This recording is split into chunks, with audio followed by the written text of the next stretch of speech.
violated his oath of office, from what you see. Absolutely. From this court document. Absolutely. Then we have a duty to remove him, don't we? Yes, we do. I said, remember what his sworn duty is. His sworn duty is to be a neutral, to see that your rights are observed. That's what he swears to do. That's the duties of his office. That's what he's paid to perform. He's paid to perform the duties of their office. They're not given just carte blanche to do whatever they want. That is, when you have that, you have a fascist police state. If we had a decent district attorney in Santa Barbara County, would he be subject to criminal prosecution? Of course, absolutely. Doing what the key he's is doing. if we had a decent conspiracy district attorney. against the rights of the citizens. This is why that federal statute was passed. This is why the Federal Civil Rights Act. When states when they're acting under color of law, that's what they're doing. They're acting under color of law, and they are stripping people of their children, their rights. They're raping them. That's what they're doing. They're raping them. You don't have to be the actual rapist, but if you're complicit in it, if you're part of a conspiracy to do this, aiding and abetting in that, you, the participant, are as guilty as the person that actually committed the act. Now, so this is a basic principle of criminal law. If we find out, after they get this child back, we find out that this child had many trips to the hospital for medicines because it didn't get the natural immunities from breastfeeding from its mother because they kidnapped him too quick, and he has medical problems, is Judge Herman now a party to that? Is he a co-conspirator? Of course he is. So we got a co-conspirator with Judge Herman, co-conspirator with the cop that helped the CPS, where all these people are going to be named defendants, aren't they?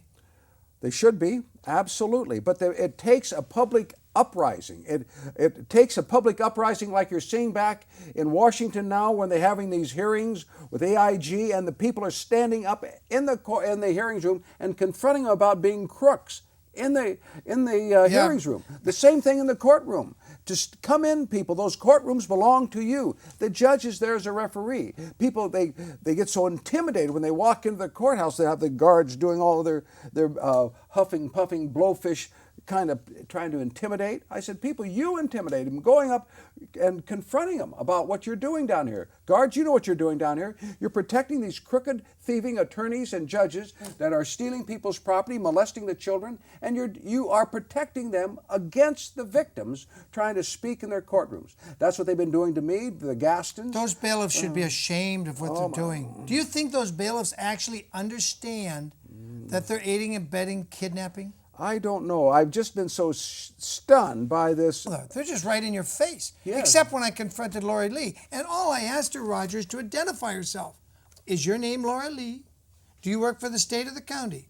Because I wanted to hear her say, I work for the people. She doesn't work for the people. During a hearing where a woman whose property was being stolen, she and I were being sued by the thieves, and the judge was sustaining all of the objections to the questions. I confronted the judge during the hearing. Are these courts of constitutional due process, Judge Barber? You know what his response was? He says, he says, I'm not going to answer that. I said, is this your oath of office? And I read him his oath of office, just like this. I said, is that your oath of office? He said, yes. I said, are these courts of constitutional due process? I'm not going to answer that. Unbelievable. And now I should have had 500, 1,000 people in that courtroom yelling at him, what are you doing sitting there as a judge? Get out of there. Do not, but they tolerate it. They get so timid. Stephanie has something. Stephanie, what do you think of men that read the Federalist Papers? Men that read the Federalist Papers, I think they're sexy. men that know about the federal government and know their rights. Read that passage for us. Sexy. Sexy. Stephanie says. Very sexy. Guys, get the Federalist Papers by Merriam-Webster. Definitely. Have a corruption of representatives. Yeah, read that. Corruption of representatives? Should we fear the other branches of the federal government? How could the President or the Senate corrupt representatives? Their salary will not be enough to be used to corrupt them, except if they are already corrupt. Their private fortunes, as American citizens, cannot be sources of danger. The only way they can corrupt representatives will be through giving out government appointments. Is this where suspicion arises? Sometimes we are told that the President will use this source to corrupt the Senate. Now the fidelity of the other house is to be the victim. Want me to go on? That's enough. Okay. That's enough. I want you to understand, I hope if you're watching this live Friday the 19th of March, that you will show up Sunday at the Los Angeles County Jail in downtown Los Angeles for a rally to support Attorney Richard Fine. And you're probably thinking, what? Yeah, support Attorney Richard Fine. It is so rare, people, that you have an attorney like Roger Weidner here or Richard Fine that stand up for you. And what he did is catch all these judges down there taking money from one party to lawsuits. That party was the county of Los Angeles.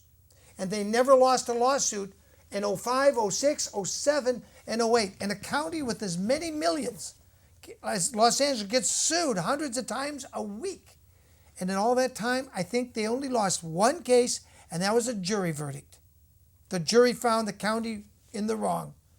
Do you really believe all those thousands and thousands of other cases were just totally baseless? It's because the county supervisors were giving them an extra $46,000 a year besides their state employee salary. And Richard Fine took this case to the appellate court because the first court said, no, we can do this. Even though it's against the law, we can do this. The appellate court, I think there was 3 women judges, said, no, you can't. You're clearly violating the law. The Supreme Court of California, Mr. George and company, said, ooh, icky, we're not going to touch this case. We declined to hear it. That means Attorney Richard Fine was entitled to attorney's fees because he was the prevailing side. So he appears by request of a judge in LA. Judge says, we want you to pay our attorney fees and give us your financial disclosure. Tell us where all your property is. And Fine says, no, you're not entitled to that. I won the case. They said, I'm holding you in contempt of court. And one of these same crooked judges that he sued throws him in jail. That's why we're rallying this Sunday, 2 days from tonight, in Los Angeles County. Noon. I hope you will be there. At noon. At noon, that's right. Thank you, Roger. At noon. At noon. Sunday. Pray. Don't go to church. Pray as you drive down there. Show up because it is so rare you have an attorney who has integrity. And he's not even asking for any glory. We just want him out of jail. He did the right thing, and they're punishing him for doing the right thing. If 10,000 people showed up at that jail this Sunday, I think there would be some action to release him on his habeas corpus. And they've denied my right to interview him in the jail as well. But that's a separate issue. What I want you to do, people, is get off the couch Sunday. Noon. That means you got to leave here at 9 a.m. at least to be down there and rally for Richard Fine. I had a video I wanted to show you. Can we go to that video? He's not ready. I don't think he's ready. And we're going to run out of time. Stephanie, I want to thank you for reading that passage. Yes, no problem. It's called The Federalist Papers. It's a new English edition it's user-friendly, people. It's user-friendly by Mary Webster. Mary Webster. Get the book. She's on the internet. Her website, I think, is mary.webster.org. I don't sell the book. Buy it directly from her. It's a great, because when you understand what your natural rights are, as Roger Weidner, a former prosecutor, is my guest tonight, has been trying to tell you, you will understand how scheming these thieving, scumbag judges like Herman, who tells his father and this mother, oh, that doesn't apply. Oh, you're not entitled to my oath of office. Ooh, Roger. A society of sheep begets a government of wolves, people. You cannot tolerate this. Christ said that you'll know his true believers by their actions and their enemies, people. Their actions and their enemies. In a free society, it's the citizen's absolute moral duty to confront evil and drive it out of high places.